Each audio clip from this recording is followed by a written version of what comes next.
Olá, graça e paz em nome de Jesus. Hoje é o 265º dia de leitura da Bíblia na ordem cronológica dos acontecimentos. Digo a verdade em Cristo, não minto, e a minha consciência confirma isso por meio do Espírito Santo. Sinto grande tristeza e tenho incessante dor no coração, porque eu mesmo desejaria ser amaldiçoado, separado de Cristo, por amor de meus irmãos, meus compatriotas segundo a carne. São israelitas, a eles pertence a adoção, assim como a glória, as alianças, a promulgação da lei, o culto e as promessas. Deles são os patriarcas, e também deles descende o Cristo segundo a carne, o qual é sobre todos, Deus bendito para sempre. Amém. E não pensemos que a palavra de Deus falhou, porque nem todos os de Israel são de fato israelitas, nem por serem descendentes de Abraão são todos filhos. Pelo contrário, por meio de Isaque será chamada a sua descendência. Isto é, não são os filhos da carne que são filhos de Deus, mas os filhos da promessa é que são contados como descendência. Porque a palavra da promessa é esta: por esse tempo voltarei, e Sara terá um filho. E isto não aconteceu somente com ela, mas também com Rebeca, ao conceber de um só, de Isaque, nosso pai. E os gêmeos ainda não eram nascidos, nem tinham feito bem ou mal, para que o propósito de Deus quanto à eleição prevalecesse, não por obras, mas por aquele que chama. Quando foi dito a Rebeca: o mais velho será servo do mais moço, como está escrito: amei Jacó, porém desprezei Esaú. Que diremos então? Que Deus é injusto? De modo nenhum, pois ele diz a Moisés: terei misericórdia de quem eu tiver misericórdia, e terei compaixão de quem eu tiver compaixão. Assim, pois, isto não depende de quem quer ou de quem corre, mas de Deus que tem misericórdia. Porque a Escritura diz a Faraó: foi para isto mesmo que eu o levantei, para mostrar em você o meu poder e para que o meu nome seja anunciado em toda a terra. Logo, Deus tem misericórdia de quem quer e também endurece a quem ele quer. Mas você vai me dizer: por que Deus ainda se queixa? Pois quem pode resistir à sua vontade? Mas quem é você, caro amigo, para discutir com Deus? Será que o objeto pode perguntar a quem o fez: por que você me fez assim? Será que o oleiro não tem direito sobre a massa para do mesmo barro fazer um vaso para a honra e outro para a desonra? Que diremos se Deus, querendo mostrar a sua ira e dar a conhecer o seu poder, suportou com muita paciência os vasos de ira, preparados para a destruição, a fim de que também desse a conhecer as riquezas da sua glória nos vasos de misericórdia, que de antemão preparou para a glória. Estes vasos somos nós, a quem também chamou, não só dentre os judeus, mas também dentre os gentios.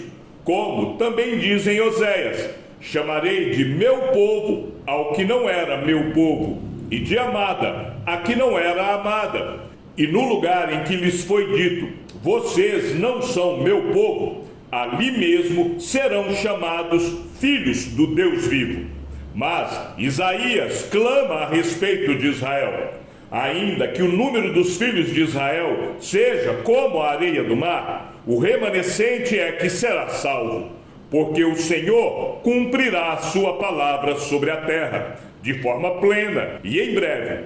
Como Isaías já disse: se o Senhor dos exércitos não nos tivesse deixado descendência, nós nos teríamos tornado como Sodoma e semelhantes a Gomorra.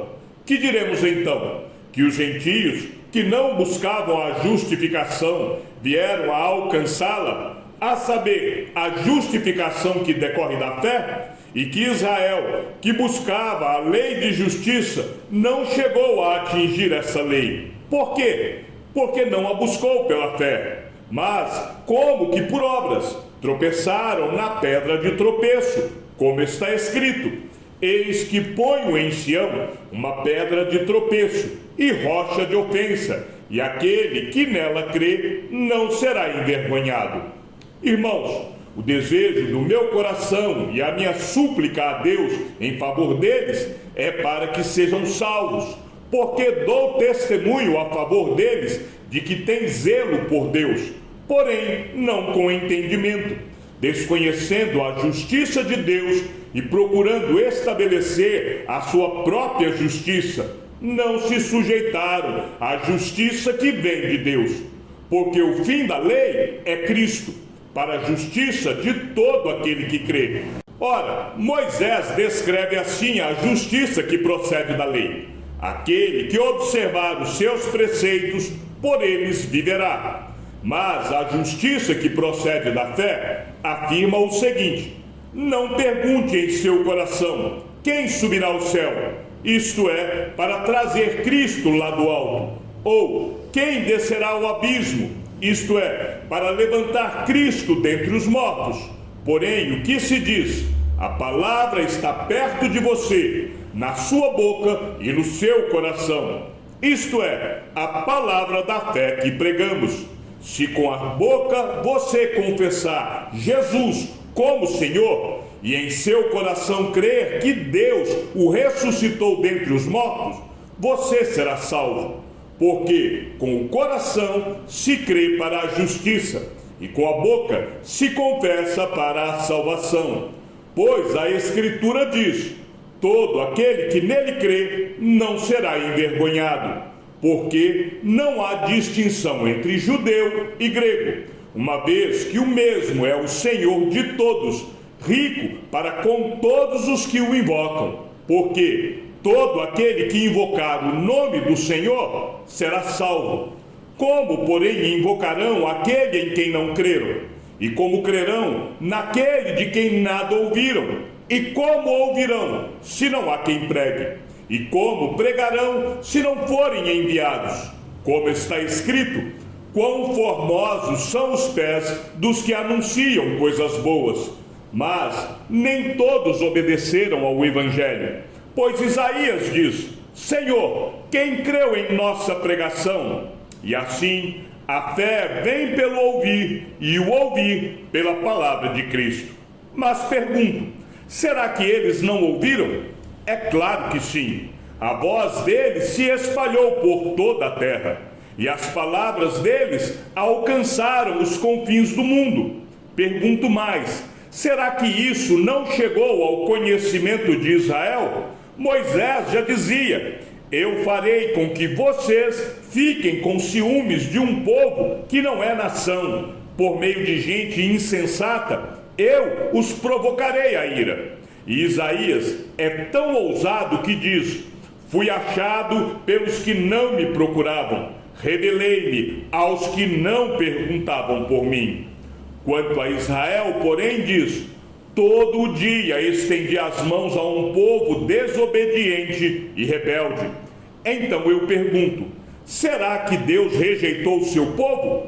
De modo nenhum, porque eu também sou israelita, da descendência de Abraão, da tribo de Benjamim. Deus não rejeitou o seu povo, a quem de antemão conheceu. Ou vocês não sabem o que a Escritura diz a respeito de Elias? Como pediu com insistência diante de Deus contra Israel, dizendo: Senhor, mataram os teus profetas, derrubaram os teus altares. Sou o único que sobrou e procuram tirar minha vida. Mas qual foi a resposta divina? Foi esta: reservei para mim 7.000 homens que não dobraram os joelhos diante de Baal. Assim também, nos dias de hoje, sobrevive um remanescente segundo a eleição da graça. E se é pela graça, já não é pelas obras. Do contrário, a graça já não é graça.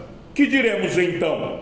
O que Israel buscava, isso não alcançou, mas a eleição conseguiu isso. Os demais foram endurecidos, como está escrito: Deus lhes deu um espírito de profundo sono, olhos para não ver e ouvidos para não ouvir até o dia de hoje. E Davi disse que a mesa deles se transforme em laço e armadilha, em tropeço e punição, que os olhos deles se escureçam para que não vejam e fiquem para sempre encurvadas as suas costas. Então eu pergunto, será que eles tropeçaram para que caíssem? De modo nenhum, mas pela transgressão deles a salvação chegou aos gentios, para fazer com que os judeus ficassem com ciúmes. Ora, se a transgressão deles resultou em riqueza para o mundo, e a diminuição deles resultou em riqueza para os gentios, quanto mais a plenitude deles. Dirijo-me a vocês que são gentios, visto que eu sou apóstolo dos gentios, glorifico o meu ministério para ver se de algum modo posso fazer com que os do meu povo fiquem com ciúmes e alguns deles se salvem. Porque se o fato de eles terem sido rejeitados trouxe reconciliação ao mundo, que será o seu restabelecimento, senão vida dentre os mortos? E se forem santas as primícias da massa, igualmente será santa a sua totalidade. Se for santa a raiz, também os ramos o serão. Se, porém, alguns dos ramos foram quebrados, e você, sendo oliveira brava, foi enxertado no meio deles e se tornou participante da raiz e da seiva da oliveira, não se glorie contra os ramos. Mas, se você se gloriar, lembre que não é você que sustenta a raiz, mas é a raiz que sustenta você. Então você dirá: alguns ramos foram quebrados para que eu fosse enxertado. Correto, eles foram quebrados por causa da incredulidade, mas você continua firme mediante a fé. Não fique orgulhoso, mas tema, porque se Deus não poupou os ramos naturais, também não poupará você. Considere, pois, a bondade e a severidade de Deus. Para com os que caíram, severidade, mas para com você, a bondade de Deus, desde que você permaneça nessa bondade. Do contrário, também você será cortado. Eles também, se não permanecerem na incredulidade, serão enxertados, pois Deus é poderoso para os enxertar de novo. Pois se você foi cortado daquela que, por natureza, era uma oliveira brava, e contra a natureza foi enxertado numa oliveira boa, quanto mais esses, que são ramos naturais, serão enxertados na sua própria oliveira. Porque não quero, irmãos, que vocês ignorem este mistério, para que não fiquem pensando que são sábios. Veio um endurecimento em parte a Israel, até que tenha entrado a plenitude dos gentios. E assim todo Israel será salvo, como está escrito: o libertador virá de Sião e afastará de Jacó as impiedades. Esta é a minha aliança com eles, quando eu tirar os seus pecados. Quanto ao evangelho, eles são inimigos por causa de vocês, mas quanto à eleição, amados por causa dos patriarcas, porque os dons e a vocação de Deus são irrevogáveis. Porque, assim como no passado, vocês foram desobedientes a Deus, mas agora alcançaram misericórdia à vista da desobediência deles, assim também estes agora foram desobedientes, para que também eles alcancem misericórdia à vista da que foi concedida a vocês. Porque Deus encerrou todos na desobediência, a fim de mostrar a sua misericórdia a todos. Ó profundidade da riqueza, tanto da sabedoria como do conhecimento de Deus! Quão inexplicáveis são os seus juízos, e quão insondáveis são os seus caminhos! Pois quem conheceu a mente do Senhor? Ou quem foi o seu conselheiro? ou quem primeiro deu alguma coisa a Deus para que isso lhe seja restituído, porque dele e por meio dele e para ele são todas as coisas. A ele seja a glória para sempre. Amém. Portanto, irmãos, pelas misericórdias de Deus, peço que ofereçam o seu corpo como sacrifício vivo, santo e agradável a Deus. Este é o culto racional de vocês. E não vivam conforme os padrões deste mundo, mas deixem que Deus os transforme pela renovação da mente, para que possam experimentar qual é a boa, agradável e perfeita vontade de Deus. Porque, pela graça que me foi dada, digo a cada um de vocês que não pense de si mesmo além do que convém. Pelo contrário, pense com moderação, segundo a medida da fé que Deus repartiu a cada um. Porque, assim como num só corpo temos muitos membros, mas nem todos os membros têm a mesma função, assim também nós, embora sejamos muitos, somos um só corpo em Cristo e membros uns dos outros. Temos, porém, diferentes dons, segundo a graça que nos foi dada. Se é profecia, seja segundo a proporção da fé. Se é ministério, dediquemo-nos ao ministério. O que ensina, dedique-se ao ensino. O que exorta, faça-o com dedicação. O que contribui, com generosidade. O que preside, com zelo. Quem exerce misericórdia, com alegria. O amor seja sem hipocrisia. Odeiem o mal e apeguem-se ao bem. Amem uns aos outros com amor fraternal. Quanto à honra, deem sempre preferência aos outros. Quanto ao zelo, não sejam preguiçosos. Sejam fervorosos de espírito, servindo o Senhor. Alegrem-se na esperança. Sejam pacientes na tribulação e perseverem na oração. Ajudem a suprir as necessidades dos santos. Pratiquem a hospitalidade. Abençoe aqueles que perseguem vocês. Abençoem e não amaldiçoem. Alegrem-se com os que se alegram e chorem com os que choram. Tenham o mesmo modo de pensar de uns para com os outros. Em vez de serem orgulhosos, sejam solidários com os humildes. Não sejam sábios aos seus próprios olhos. Não paguem a ninguém mal por mal. Procurem fazer o bem diante de todos. Se possível, no que depender de vocês, vivam em paz com todas as pessoas. Meus amados, não façam justiça com as próprias mãos, mas deem lugar à ira de Deus, pois está escrito: a mim pertence a vingança, eu é que retribuirei, diz o Senhor. Façam o contrário. Se o seu inimigo tiver fome, dê-lhe de comer. Se tiver sede, dê-lhe de beber. Porque fazendo isto, você amontoará brasas vivas sobre a cabeça dele. Não se deixe vencer pelo mal, mas vença o mal com o bem. Chegamos ao fim da leitura de nosso 265º dia. Que o Senhor seja com o teu espírito e que a graça seja com todos os que amam sinceramente a nosso Senhor Jesus Cristo.